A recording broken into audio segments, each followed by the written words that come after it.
जय हिंद दोस्तों। आज हम लोग वर्ण विचार के विषय में चर्चा करेंगे।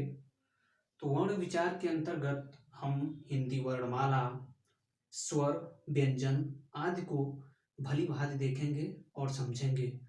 और आप लोग भी इस टॉपिक को अच्छी तरह भली भांति देखिएगा और समझने की कोशिश करिएगा। तो चलिए शुरू करते हैं। तो वर्ण विचार के अंतर्गत जो है सबसे पहले भाषा आता है।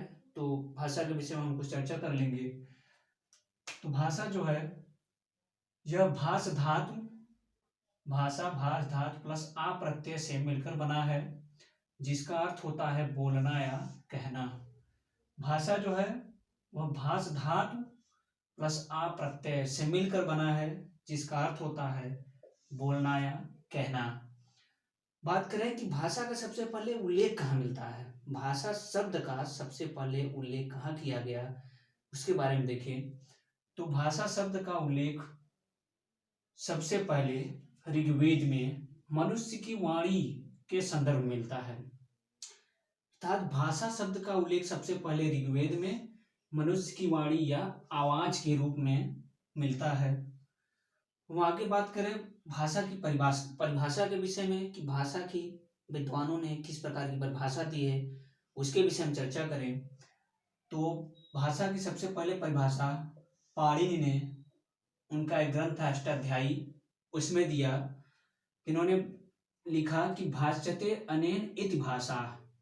इन्होंने अष्टाध्यायी में परिभाषा दिया कि भाष्यते अनेन इति भाषा, अर्थात जिसके माध्यम से भाषण किया जाए वही भाषा है।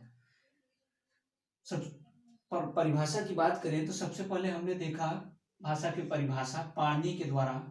पाणिनि जो है संस्कृत के कवि थे, इनका ग्रंथ अष्टाध्यायी है।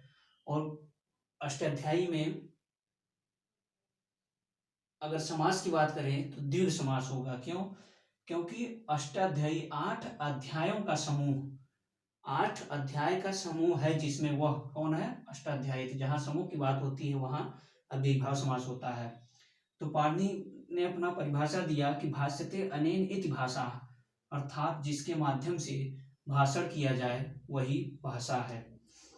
अगली परिभाषा की बात करें तो पतंजलि है, ये भी संस्कृत के विद्वान हैं। इन्होंने इनका ग्रंथ जो है महाभाष्य है, और महाभाष्य में इन्होंने भाषा की परिभाषा इस प्रकार दिया कि वक्तायाम वाच इति भाषा उच्यते।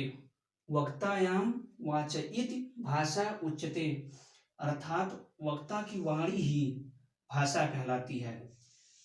इन्होंने कहा कि वक्ता की वाणी ही भाषा कहलाती है। अगली परिभाषा की बात करें और जो बहुत ही महत्वपूर्ण परिभाषा है, वह हिंदी के कवि कामता प्रसाद गुरु की है, जिनको हिंदी का पाणिनि कहा जाता है। इन्होंने हिंदी में जो है भाषा शब्द की परिभाषा दिया कि वाणी के जिस माध्यम से मनुष्य अपने विचार दूसरों पर प्रकट करता है तथा दूसरों के विचार को ग्रहण करता है, उस माध्यम को भाषा कहते हैं। इन्होंने कहा कि वाणी के जिस माध्यम से मनुष्य अपने विचार दूसरों पर प्रकट करता है तथा दूसरों के विचार को ग्रहण करता है, उस माध्यम को भाषा कहते हैं। इसके बाद एक और परिभाषा है बाबूराम सक्सेना की। इन्होंने भाषा शब्द की इस प्रकार परिभाषा दिया कि जिन ध्वनि चिन्हों द्वारा मनुष्य परस्पर विचार विनिमय करता है, उसको समष्टि रूप से भाषा कहते हैं। अर्थात जिन ध्वनि चिन्हों द्वारा मनुष्य विचार विनिमय करता है, यानी अपने विचार को रखता है दूसरे के सामने तथा दूसरे के विचार को देखता है, इस प्रकार से जो है परिभाषा भाषा की हो जाएगी। अर्थात बाबूराम सक्सेना ने कहा कि जिन ध्वनि चिन्हों द्वारा मनुष्य परस्पर विचार विनिमय करता है, उसको समष्टि रूप से भाषा कहते हैं। हम आगे बात करें भाषा के अंग के विषय में, तो भाषा के 4 अंग होते हैं: ध्वनि, शब्द, वाक्य और व्याकरण।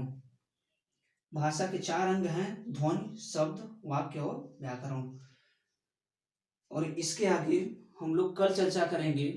आज हमने भाषा की भाषा को जो है डिवाइड करके देख लिया कि भाषा किस शब्दों से मिलकर बना है और इसका अर्थ क्या होता है तथा भाषा का सबसे पहले उल्लेख कहाँ किया गया है। फिर हमने भाषा की कई विद्वानों की परिभाषा देखी और हमने लास्ट में देखा कि भाषा के अंग। तो भाषा के अंतर्गत हमने 4 अंगों को देखा: ध्वनि, शब्द, वाक्य और व्याकरण। और हम लोग इसके आगे अब अगली क्लास में बात करेंगे। तो हम ध्वनि को समझेंगे, शब्द को समझेंगे, वाक्य और व्याकरण को, तथा उसके आगे हम वर्णमाला देखेंगे, फिर स्वर, फिर व्यंजन। इस प्रकार जो है हम भाषा को, वर्ण विचार को भली भांति समझेंगे। तो साथियों, आज के लिए मेरी क्लास बस इतना ही है और आप लोग इस क्लास को भली भांति देखिएगा और मैं बहुत ही अच्छी तरह से, अच्छे प्रकार से आप लोगों को वर्ण विचार के बारे में जो है क्लास लेकर आता रहूँगा। और आप लोग इसको भली प्रकार नोट बनाते चलिए तथा उसको अपने नोट बुक में नोट भी करते चलिए। आगे जा कर के यह आप लोगों के लिए बहुत ही महत्वपूर्ण सिद्ध होगा, क्योंकि मैं इस क्लास को कई किताबों से मिला करके जो है पढ़ा रहा हूँ। तो चलिए, आज के लिए बस इतना ही। तब तक के लिए जय हिंद, धन्यवाद।